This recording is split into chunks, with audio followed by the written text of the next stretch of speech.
ప్రార్థనతో ఈరోజు వాక్యాన్ని ప్రారంభించుకుందాం. మమ్మల్ని అతి మిక్కిలిగా ప్రేమించిన మా ప్రియ పరలోకపు తండ్రి, ఈ ఉదయకాల సమయంలో ఆరాధనలో మీరు నడిపిస్తున్న విధానానికి మీకు వందనాలు చెప్తున్నాము తండ్రి. నీ మాటలు చెప్పడానికి నిల్చున్న నాకు సంయోచితమైన జ్ఞానాన్ని ఇచ్చి పరిశుద్ధాత్మ సహాయంతో వాళ్ళకు అర్థమైన రీతిలో బోధించగలిగే మాటలను నాకు దయచేయమని, వింటున్న మీ పిల్లలు కూడా వాటిని గ్రహించే మనసును, బుద్ధిని, శక్తిని, జ్ఞానాన్ని దయచేయమని ఈ చిన్ని ప్రార్థన నజరేయుడైన యేసుక్రీస్తు నామంలో అడిగి వేడుకుంటున్నాము తండ్రి, ఆమేన్. ప్రియమైన దేవుని వారలారా, కూడొచ్చిన మీ అందరికీ కూడా క్రీస్తు పేరిట శుభాభివందనాలు. మరి దేవుడి లేఖన భాగం మాట్లాడుకుందాం కొన్ని విషయాలు. ఎందుకంటే మన ఆత్మీయ జీవితంలో మనకెన్నో కష్టాలు, బాధలు, శ్రమలు ఎదురవుతూనే ఉంటుంది. మేము దేవుడిలో బాగా ఎదుగుతున్నాము కదా, రోజు ప్రార్థనకు వెళ్తున్నాం, ఇంటి దగ్గర కూడాను చక్కగా దేవుని మాటలు వింటూ ప్రార్థనలో జీవితాల్లో గడుపుతున్నాం. సో ఇంత ఆత్మీయ జీవితంలో మేము బ్రతికినప్పటికీ మాకు ఈ కష్టాలేంటి, ఈ శ్రమలేంటి, ఈ బాధలేంటి? అయ్యో, దేవుణ్ణి ఎరగనటువంటి పిల్లలే చాలా సంతోషంగా ఉంటున్నారు, కానీ మాకేంటి? నిజదేవుణ్ణి తెలుసుకొని యేసే లోక రక్షకుడని నమ్మి క్రీస్తు చెంతకు వచ్చినందుకు ఏంటి ఈ బాధలు, ఈ వేదన? మాకే ఎందుకు ఇలాగవుతుంది? ఈ సమస్యలు మాకే రావాలా? ఈ బాధలు మాకే రావాలా? మేము ప్రతిరోజు దేవునికి ప్రార్థన చేస్తున్నాము, విజ్ఞాపన చేస్తున్నాము, దేవుని మాటలు వింటున్నాము, అయినప్పటికీ మాకే ఈ బాధలు రావాలా? ఈ కష్టాలు రావాలా? ఈ శ్రమలు రావాలా? ఇలాగ ఆత్మీయ జీవితంలో మనం ఎదుగుతున్నప్పుడు మనకొచ్చిన ఇలాంటి విపత్తులకి మనం ఏం చేస్తుంటామంటే, వాటిని చూసి దేవుని దగ్గరికి వెళ్ళడానికి కూడా, అదే మందిరము దగ్గరికి వెళ్ళడానికి కూడా మనము మనసు ఉంచాం. ఎందుకులేండి బ్రదర్, ఈరోజు మనసు బాగలేదు, లేదంటే మాకు వచ్చిన కష్టాలు ఇవన్నీ ఉన్నాయి. ఇలాగ దేవుని చెంతకి రావడానికి కూడాను కష్టం ఎదురయ్యేసరికి ఆయన దగ్గరికి వెళ్ళలేకపోతున్నాం, మనస్ఫూర్తిగా ప్రార్థన చేయలేకపోతున్నాం, సహోదరులతో మనస్ఫూర్తిగా మాట్లాడలేకపోతున్నాం. ఎందుకంటే మాకు వచ్చిన కష్టాలు, బాధలు అటువంటివి.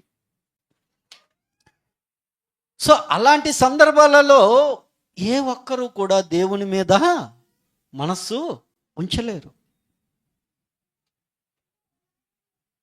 మనమే కాదు, భక్తుల జీవితాలలో ఇలాంటి కష్టాలు ఎదురైంది. మనము ఎదుటి వారిని ఎప్పుడైతే చూస్తామో మన ప్రాబ్లం అప్పుడే స్టార్ట్ అవుతుంది. అయ్యో, ఎదుటివారు ఎంత సంతోషంగా ఉన్నారు, వాళ్ళు దినదినము అభివృద్ధి చెందుతూ విస్తరిస్తూ ఎంత గొప్పగా వాళ్ళ బ్రతుకులు ఉన్నాయి. ఏటి ప్రతి దినము దేవుని కొరకు విశ్వాసముగా బ్రతికినప్పటికీ కూడా నా బ్రతికేంటి ఇలాగుంది, నా బ్రతికేంటి ఇలాగా మారిపోయింది? ఇలాంటి బ్రతుకు బ్రతికే కంటే నేను దేవుని చెంతకు వెళ్ళకుండా ఉండడమే మంచిది. ఇలాంటి ఆలోచన కలిగిన ప్రతి ఒక్కరికి ఈరోజు ఒక భక్తుడు సమాధానం ఇస్తున్నారు. వచ్చిన బాధ బట్టో, విపత్తు బట్టో దేవుని సన్నిధిలో ప్రతి దినము కూడా గడిపి దేవుణ్ణి ఆరాధిస్తూ కీర్తనలు రాస్తూ ఆయన కొరకు ఎంత గొప్పగా వర్ణిస్తున్నటువంటి ఒక భక్తుని జీవితము ఈరోజు మన జీవితాలలో వెలుగును నింపాలి. మన ఆత్మీయ స్థితిని ఒక ఉన్నతమైన స్థితిలోకి తీసుకుని వెళ్ళాలి. ఆ భక్తుడు సామాన్యుడు కాదు. దావీదు కాలములో ఒక ప్రధాన గాయకుడుగా ఉన్నారు ఆయన. ప్రముఖుడు, చాలా గొప్ప కీర్తనకారుడు. ఆయన పేరు మీద దగ్గర దగ్గర కొన్ని కీర్తనలు కూడా ఉంటాయి. అలాంటి కీర్తనకారుడు దేవుణ్ణి చూడవలసిన ఈయన, మరలా చెప్తున్నాను, మన ఆత్మీయ స్థితిలో మన స్థితిగతులు మారుతున్నప్పుడు మనము చూడవలసింది ఎదుటివారిని కాదు, దేవుని వైపున సంగతిని గ్రహించాలి. మనకు వచ్చిన విపత్తు బట్టో ఎదుటివారిని చూస్తే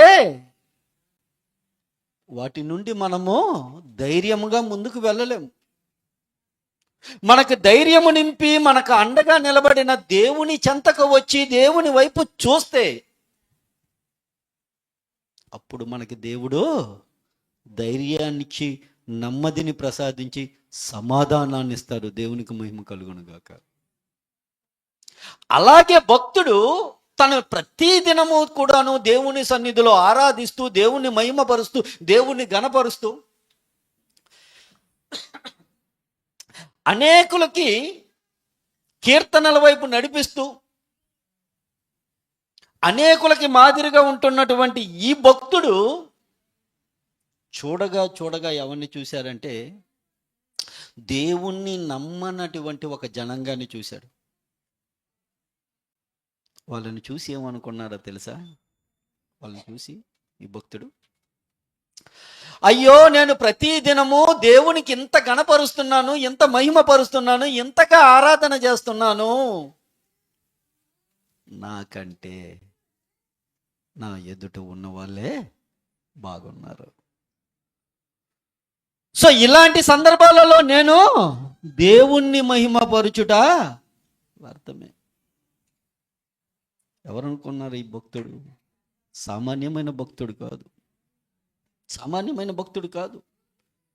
సుమారుగా 284 మంది కీర్తనలు పాడుతుంటే ఆ కీర్తనలకి 3 అధ్యక్షులుగా ఉంటే ఆ అధ్యక్షులలో ప్రధాన అధ్యక్షుడు ఈయన. సామాన్యుడు కాదు. అలాంటి సామాన్యుడు చూడవలసినది ఏంటంటే దేవుణ్ణి మహిమపరుస్తూ, దేవుణ్ణి గణపరుస్తూ, దేవుణ్ణి వైపు చూడవలసిన ఈయన ఎవరి వైపు మనసు పెట్టాడు? అన్యజనాంగం వైపు. దేవుణ్ణి ఎవరైతే అంగీకరించారో వారి వైపు మనసు పెట్టేసరికి ఇప్పుడు దేవుడు ఎలా కనిపించారు ఈయన కంటికి? ఏమీ చేయలేనటువంటి వారిగా కనిపించాడు. ఆ భక్తుని జీవితము కొన్ని విషయాలు నేను చెప్పి ముగిస్తాను. ఆ భక్తుడు ఎవరో కాదండి, ఆ భక్తుడే ఆసాపు. సామాన్యుడు కాదండి ఈ ఆసాపు. దావీదు కాలంలో నివసించినటువంటి ఈ భక్తుడు సామాన్యుడు కాదు. ప్రతి దినము దేవుని సన్నిధిలో గడిపినటువంటి ఈ వ్యక్తి, ఈ భక్తుడు చూడగా చూడగా ఎవరిని చూశాడంటే వారి వారి జీవితాలు ఎలాగున్నాయంటే, ఏంటి దినదినము నేను ఇలాగే ఉన్నాను, నా ముందు ఉన్నటువంటి వారు దినదినము అంత అభివృద్ధి చెందుతున్నారు. ఎవరిని చూశారు? ఎదుటి వారిని చూశాడు. అయ్యా వాళ్ళ ఎంత గొప్పగా బ్రతుకుతున్నారు. అది చూసి ఈయన విశ్వాస జీవితంలో దినదినము ఏమవుతున్నాడు? దిగజారిపోతున్నాడు. అదే సందర్భం రాయించాడు. ఒకసారి చూద్దాం. 73వ కీర్తన 2వ వచనము నుండి చదువుదాం. నా పాదములు జారుటకు. ఆసాపు గారు రాసిన కీర్తన అండి. తన భక్తి జీవితం ఎలాగున్నదో అన్నది రాస్తూ ఏమని చెప్తున్నారో చూడండి. నా పాదములు జారుటకు నా పాదములు జారుటకు కొంచెమే తప్పెను, కొంచెమే తప్పెను, నా అడుగులు జార సిద్ధమాయను. నా అడుగులు జార సిద్ధమాయను. భక్తిహీనుల క్షేమము బా చూడండి, దేవుణ్ణి ఎవరైతే నమ్మదో వాళ్ళ క్షేమము, నా కంటపడి ఉన్నది. వాళ్ళ క్షేమము ఇతనికి కంటపడిందట. ఇతను చూడవలసింది ఎవరిని? ప్రతి ఒక్క క్రైస్తవుడు చూడవలసినది దేవుణ్ణి. నీకు సమస్య ఉంది, లేదా బాధ ఉంది, లేదా ఇబ్బంది ఉంది, నువ్వు చూడవలసింది మనుషుల వైపు కాదు, దేవుని వైపు అన్న సంగతిని నువ్వు గ్రహించాలి. కానీ దేవుడు మన కంటికి కనిపించాడు కాబట్టి మనం దేవుని వైపు చూడం. మనిషి మన కంటికి కనిపిస్తాడు కాబట్టి మన కళ్ళు, మన మనసు ఇటువైపు వెళ్తుంది, మనుష్యుల వైపు వెళ్తుంది. నరుని ఆశ్రయించుట కంటే యెహోవాను ఆశ్రయించుట మేలు కదా. అవెందుకు మర్చిపోతున్నావు నువ్వు? నీకు చింత ఉంది, బాధ ఉంది, సమస్తము కూడాను నువ్వు నలిగిపోతున్నప్పుడు ఆయన చెప్పింది ఏంటట? నీ చింత యావత్తు నా మీద పెట్టు, నీ చింత నా మీద పెట్టు. ఇప్పుడు ఆసాపు చింత ఎవరి మీద పెట్టాలి? దేవుని మీద పెట్టాలి. కానీ ఈయన భక్తి జీవితం ఎలాగున్నదంటే, ఎదుట దేవుడు ఉన్నప్పటికీ కూడా దేవుణ్ణి పక్కన పెట్టి ఎవరిని చూస్తున్నాడు? దేవుణ్ణి ఎరగనటువంటి వారు నా కంట పడినప్పుడు గర్వించు వారిని బట్టి నేను మత్సరపడి తిని. వాళ్ళ విషయమై నేను మచ్చరపడితిని. మచ్చరపడడం అంటే తెలుసు కదమ్మా. మచ్చరపడడం అంటే ఈర్ష్య, అసూయ.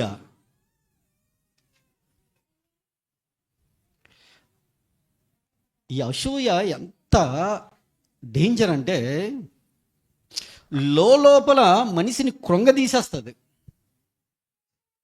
లోపల మనిషిని కృంగదీసేస్తుంది. దేని కొరకు కృంగదీసేస్తుందో తెలుసా? ఈయనకి లేదన్న బాధతో కృంగదీదు, ఆయనకు ఉన్నదన్న బాధ ఎక్కువైపోతుంది. దాన్ని అసూయ అంటారు. అర్థమైందండి? అసూయ అంటే నాకు లేదన్న బాధ కాదు. అసూయ అంటే వారికి ఉన్నదన్న బాధే నాకు ఎక్కువ అవుతుంది. చూసావా? అది చాలా ప్రమాదకరం. ఆసాపుకి వచ్చింది అదే. ఆసాపుకి వచ్చింది అదే. అయ్యో నేను దేవునిలో ఉన్నాను, దేవుణ్ణి ఆరాధిస్తున్నాను అనుకుంటున్నాడే తప్ప, కానీ ఈయన మనసు, ఈయన చూపు ఎవరి మీద ఉందంటే, ఇదిగో దేవుణ్ణి ఎవరైతే అంగీకరించారో వాళ్ళ వైపు చూస్తున్నాడు. వాళ్ళ వైపు చూసి వాళ్ళ మీద మచ్చరపడుతున్నారట. వాళ్ళ మీద మచ్చర పడవలసిన అవసరత నీకేటి? సర్వశక్తి గల దేవుడు, ముల్లోకాలను సృష్టించిన సృష్టికర్త అయిన దేవుడు నీ చెంత ఉన్నాడు కదా. నువ్వు చూడవలసింది దేవుని వైపు కదా. ఆ దేవుని వైపు నువ్వు చూడడం మానేసి ఎప్పుడైతే నువ్వు మనుషుల వైపు చూస్తున్నావో పరిస్థితులు ఎలాగే మారిపోతాయి. చదువున్నాను, ముందుకు ఇంకా కాస్త ముందుకెళ్దాం. అలాగా భక్తిహీన క్షేమం నా కంట పడినప్పుడు గర్వించు వారిని బట్టి నేను మచ్చరపడితిని. మరణమందు వారికి యాతనలు లేవు. యాతనలే లేవు, వారు పుష్టిగా ఉన్నారు. పుష్టిగా ఉన్నారట వాళ్ళు. ఇతరులకు కలుగు ఇబ్బందులు వారికి కలగవు. ఏమీ లేదు వాళ్ళకి. ఇతరులకు పుట్టినట్లు వారికి తెగులు పుట్టదు. వారు కంఠహారముల వలె వారిని చుట్టుకొని ఉన్నది, వస్త్రముల వలె వారు బలాత్కారం ధరించుకొని ఉన్నారు. కొవ్వు చేత వారి కన్నులు మెరగలై ఉన్నది, వారి హృదయ ఆలోచనలు బయటికి కానవచ్చుచున్నది. ఎగతాళి చేస్తూ బలాత్కారము చేత జరుగు కీడును గురించి వారు మాట్లాడుదురు, గర్వంతో మాట్లాడుదురు అని చెప్పేసి దావీదు క్షమించాలి, ఆసాపు దేవుని వైపు చూడవలసిన ఆసాపు వీళ్ళని వైపు చూసి మచ్చరపడిపోతున్నారట. ఎందుకంత మచ్చరపడిపోవడం? నీకు లేదనా? వాళ్ళకి లేనిది నీ దగ్గర ఉన్నది ఏంటో తెలుసా? అది నువ్వు మర్చిపోతున్నావు. వాళ్ళకి లేనిది నీ దగ్గర ఉన్నదేంటో తెలుసా? నీ దగ్గర ఉన్నది జీవము గల దేవుడు. దేవునికి మహిమ కలుగును గాక. అది వాళ్ళ దగ్గర లేదు. నీకు నిత్య జీవాన్ని ఇచ్చే దేవుడు నీ చెంత ఉన్నాడు. వాళ్ళు 60-70 సంవత్సరాల కోసమే హ్యాపీగా ఉంటే నీకు యుగ యుగాలు బ్రతకవలసిన సంతోషాన్ని ఇవ్వడొచ్చే దేవుడు నీ పక్షంగా ఉన్నాడు. వాటిని మర్చిపోతున్నావు నువ్వు. ఎప్పుడైతే ఇవన్నీ కూడా మీరు చదువుకొని వెళ్తుంటే ఒక్కొక్కటి ఆయన ఎంతగా మచ్చర పడిపోతున్నారో, వాళ్ళని చూసి ఎంతగా తల్లడిల్లిపోతుంటారో. మనం కూడా అప్పుడప్పుడు అంతే కదా, మన ఫ్రెండ్స్లో కానీ మన ఇరుగు పొరుగులో కానీ ఎవరైనా సరే ఒక గోల్డ్ కొన్నారనుకోండి, వదినా ఇదిగో ఇది తులము బంగారం కొన్నాను అన్నారు అనుకోండి, పరిస్థితి ఎలాగుంటుంది?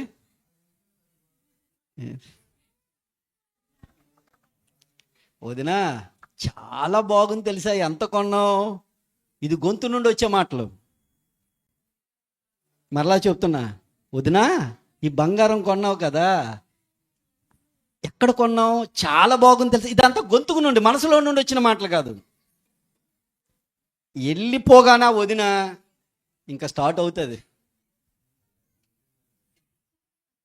అవుతుంది శాసనసభ సమావేశం అంటారు దీన్నే. కూడుకొని కొనిసిందటమ్మా, ఎక్కడి నుండి వచ్చిందో డబ్బు, ఎలాగొచ్చిందో డబ్బు, అంత డబ్బు పెట్టి ఎప్పుడు అడిగినా లేదంటదమ్మా. మరి బంగారం కొనడానికి డబ్బు ఎలాగొచ్చిందో? రాదా మాటలు అమ్మా? వస్తాయా? మిమ్మల్ని కాదమ్మా, మీరు మంచివాళ్ళు, మీరు అసూయ పడరు, మీరు మంచివాళ్ళు. సర్వశక్తి గల దేవుడు నీ చెంత ఉండేటప్పుడు వాటన్నిటినీ లక్ష్య పెట్టకు. అవన్నీ కూడాను క్షయమైపోయినవే. బంగారం క్షయమైపోతుంది, నీ శరీరమే క్షయమైపోతుంది. కానీ నీ దగ్గర ఉన్న సర్వశక్తిమంతుడైన దేవుడు నిన్ను విడువడు, ఎడబాయక నీకు నిత్య జీవాన్ని ఇవ్వడానికే, నీ పక్షంగా నీ కష్టాలన్నీ తీర్చడానికి ఆయన సిద్ధంగా ఉన్నాడు. నీ చింత యావత్తు నా మీద పెట్టన్నాడు ఆయన. మనకి చింత వస్తే మనం ఎదుటి వారిని చూస్తామేమో. ఒక్కసారి దేవుని వైపు తిరిగి చూడు, ఒక్కసారి నీ మనసుని దేవుని వైపు తిప్పి చూడు. చింత వచ్చేటప్పుడు దేవుని సన్నిధికి రా, మోకరించు. ప్రభువా నాకు ఈ కష్టం వచ్చింది, ఈ కష్టం నుండి నువ్వే లేవనెత్తినవాడు అని మొరపెట్టు. ఖచ్చితంగా ఆయన నీ మొరను విని నీకు జవాబు ఇస్తాడు. ఆయన అంత శక్తి గల దేవుడు నీ పక్షంగా ఉండేటప్పుడు నువ్వెందుకు మనుషుల వైపు చూస్తున్నావు? ఆశాపు పని అదే చేస్తున్నాడు. ఎప్పుడైతే ఆశాపు అలా చూస్తూ దిగజారిపోతున్నాడో వెంటనే దేవుడు కలుగు చేయాల్సి వచ్చింది. అప్పుడు దేవుడు మాట్లాడుతూ ఏమంటారంటే,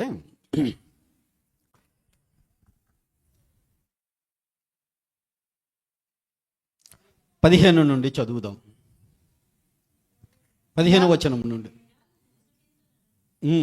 ఇలాగ ముచ్చటింతునని నేను అనుకుని ఎడలా నేను నీ కుమారుల వంశమును మోసపుచ్చిన వాడనగుదును. అయినను దీనిని తెలుసుకోవాలని ఆలోచించినప్పుడు నేను దేవుని పరిశుద్ధ స్థలంలోనికి పోయి. బాగా వినాలి, ఎక్కడ సమాధానం దొరికింది దీనికి? ఎక్కడ సమాధానం దొరికింది అనుకున్నారు?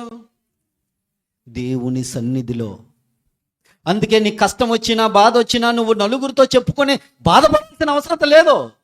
నీ సన్నిధి, దేవుని సన్నిధికి రా, మోకరించు, ప్రార్థన చేయి, అడుగు. అయ్యా నాకు ఈ సమస్య ఉంది, అయ్యా ఇదిగో నాకు 4 దిక్కులు కూడాను మూసుకుపోయి ఉన్నాయి,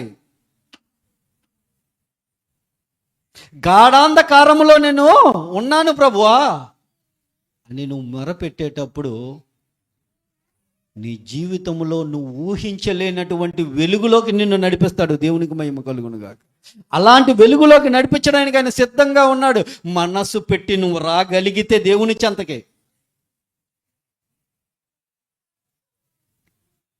ఎప్పుడైతే దేవుని చెంతకొచ్చి మొరపెట్టడం మొరపెట్టాడో అప్పుడు ఈయన మనసు ఎలా మారిందో తెలుసా? నేను దేవుని పరిశుద్ధ స్థలంలో 18 నుండి నిశ్చయముగా నీవు వారిని కాలు జారు చోటనే ఉంచి ఉన్నావు. వారు నశించినట్లు వారిని పడవేయుచున్నావు. క్షణమాత్రంలోనే వారు పాడైపోవుదురు. మహాభయం చేత వారు కట్టడములను నశించును. నశించును. మేలుకొనిన వాడు తాను కన్న కలలను మరిచినట్లు ప్రభువా నీవు మేలుకొని వారి బ్రతుకులను తృణీకరించెదవు. నా హృదయము మచ్చరపడెను, నా అంతరేంద్రియములలో నేను వ్యాకుల పడితిని. నేను తెలివిలేని పశుప్రాయుడినైతిని. మొరపెట్టుకుంటున్నాడు. ఎక్కడికి వచ్చి తెలుసా? అయ్యా ఇప్పటి వరకు నేను వాళ్ళ బ్రతుకులనే చూశానయ్యా. వాళ్ళు ఇంత గొప్పగా బ్రతుకుతున్నారు, అంత గొప్పగా బ్రతుకుతున్నారు, వారు ఇలా జీవిస్తున్నారని వాళ్ళ బ్రతుకులను చూశానే గాని అయ్యా సర్వశక్తిమంతుడైన దేవుడు నువ్వు ఉన్నావన్న సంగతిని నేను గ్రహించలేకపోయానయ్యా. సర్వశక్తిమంతుడైన దేవుడు నా చెంత ఉన్నాడన్న సంగతిని నేను గ్రహించుకోలేకపోయానయ్యా. కానీ అవన్నీ కూడాను క్షయమైపోతుందయ్యా, వారి జీవితాలు కూడాను. కానీ నాకు అలాగుంచలేదయ్యా, నాకు ఎలాగుంచావో తెలుసా? నేను మచ్చరపడింది వాస్తవమే, కానీ నేను ఇప్పుడు తెలుసుకొని ఉన్నాను. నేను చేసింది తప్పు, ఒకరి మీద నేను మచ్చర పడకూడదన్న సంగతిని నేను గ్రహించాను ప్రభువా. గ్రహించిన నేను ఇదిగో నీ చెంతకి వచ్చి 22 నుండి నేను తెలివిలేని పశుప్రాయుడినైతిని, నీ సన్నిధి మృగము వంటి వాడినైతిని. అయ్యా ఇదిగో మాంసపు ముద్దగా నీ సన్నిధిలో నేను బ్రతకవలసిన మంచి మనశ్శక్తి కలిగి ఉండవలసిన నేను, నా మనసు ఎలా మారిపోయిందంటే ఇదిగో ఎలా మారిపోయిందమ్మా, మృగము వంటి వాడినైతిని. అయినను ఎల్లప్పుడూ నీ యొద్దనున్నాను, నా కుడి చేయి నువ్వు పట్టుకొని ఉన్నావు. నేను ఎంతగా నేను లోకాన్ని చూసి వెళ్ళిపోతున్నా, నా కుడి చెయ్యి నువ్వు పట్టుకొని ఉన్నావు ప్రభు అని దీన స్థితిలో వేడుకుంటున్నాడండి. నేను వాళ్ళందరినీ చూసుకొని నేను కాలు జారి పడిపోతున్నాను ప్రభా, ఈ లోకంలో వైపు నేను వెళ్ళిపోతున్నాను ప్రభా, ఈ లోకంలో నేను ఉన్నవారిని చూసి గర్వపడిపోతున్నాను, ఈర్ష్యపడిపోతున్నాను ప్రభా. కానీ నన్ను మాత్రం నువ్వు విడిచిపెట్టలేదు ప్రభా. ఎందుకో తెలుసా? ఎందుకు విడిచిపెట్టడో తెలుసైనా? నీ కొరకు నా కొరకు రక్తాన్ని చిందించినటువంటి యేసుక్రీస్తు వెలపెట్టి కొన్నాడు. నిన్ను ఎలా విడిచిపెడతాడు దేవుడు? నీకు నాకు వెలపెట్టి కొన్నాడు, తన స్వరక్తాన్నిచ్చి వెలపెట్టి కొన్న దేవుడు నిన్ను నన్ను ఎందుకు విడిచిపెడతాడు? కష్టాల్లో పడితే ఊరుకుంటాడు అనుకుంటున్నావా? దేవుడు విడిచిపెట్టేవాడు కాదు దేవుడు ఎప్పుడు. కానీ మనము మనసు పెట్టట్లేదు కనుక దేవుని ఆలోచన లేదో మనకు తెలియట్లేదు. మనల్ని ఎలా నడిపిస్తాడో అన్న సంగతిని మనం గ్రహించలేకపోతున్నాం. ఆసాపు అదే చేశాడు. ఇక్కడ తనకు జ్ఞానం ఉదయం కలిగిన వెంటనే ఎలా పశ్చాత్తాపడుతున్నాడో చూడండి. అయినను నేను ఎల్లప్పుడూ నీ యొద్దనున్నాను, నా కుడి చెయ్యి నువ్వు పట్టుకొని ఉన్నావు, నీ ఆలోచన చేత నన్ను నడిపించు. నీ ఆలోచన. కానీ మనకు వచ్చిన కష్టాలు బట్టి, బాధలు బట్టి మన ఆలోచనలు, మన ఉద్దేశాల ప్రకారం మనం వెళ్ళిపోతుంటాం. ఎవరు కష్టాల నుండి మనల్ని లేవనెత్తుతారా అని మనుషుల వైపు చూస్తుంటాం. కానీ దేవుడు అన్నాడు, డోంట్ ఫియర్, ఐఎమ్ హియర్. నీ పక్కనే ఉన్నాను, నేను నీ చెంత ఉన్నాను. నేను నిన్ను విడిచిపెట్టేవాడిని కాదు, నేను నిన్ను హక్కున చేర్చుకునేవాడిని, ముదిమి వచ్చే వరకు నా చెంతన ఉంచుకునేవాడిని. నువ్వు కష్టాల్లో బాధల్లో ఉంటే నిన్ను విడిచిపెడతాను అనుకున్నావా? ఎల్లప్పుడూ నేను కుడి చేతిని పట్టుకొని ఉన్నా. కానీ నువ్వు గ్రహించట్లేదు. ఈరోజు నువ్వు గ్రహించట్లేదు. నేను ఎల్లప్పుడూ నీ చెంతనే ఉన్నాను, కానీ నువ్వు గ్రహించట్లేదు. ఎంతమంది చెప్పినా నువ్వు వినట్లేదు. అయినను నేను నిన్ను విడిచిపెట్టను. ఎందుకంటే నువ్వు నా కుమారుడివి, నా కుమార్తెవి. నేనెందుకు నిన్ను విడిచిపెడతాను? చదువు, నన్ను కంటిన్యూ చేయి త్వరగా. నీ ఆలోచన చేత నన్ను నడిపించు. తర్వాత మహిమలో నీవు నన్ను చేర్చుకొనుము. ఎలా తీసుకుని వెళ్తాడట మనల్ని? నీ ఊహకి కూడా అందనటువంటి మార్గంలో నిన్ను నడిపిస్తాడు. నీ ఊహలకి కూడా అందదు.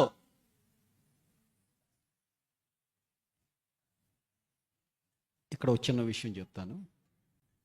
ఎక్కడో మారుమూల ప్రాంతం, భీమిలి పక్కన తగరపొలస ప్రాంతంలో ఇప్పుడు మారుపొలస చిన్నది. తగరపొలస అంటే పెద్ద ఊరేం కాదు, ఇంత చిన్న ఊరు. ఒక 5 నిమిషాల్లో ఇలా రౌండ్ కొట్టేవచ్చు, అంత చిన్న ఊరు. అలాంటి ఊర్లో ఒక వ్యక్తి అక్కడ ఏదో ఇది ఉండేది అక్కడ, దాంట్లో పని చేసుకునేవాడు ఆయన. పని చేసుకున్న ఆయన్ని ఎక్కడికి తీసుకుని వెళ్ళాడో తెలుసా? ఎక్కడికి తీసుకుని వెళ్ళాడో తెలుసా? ఆయన మాట్లాడితేట 15 లక్షల మంది వినేవారట ఆయన ఒక్క స్పీచ్కి.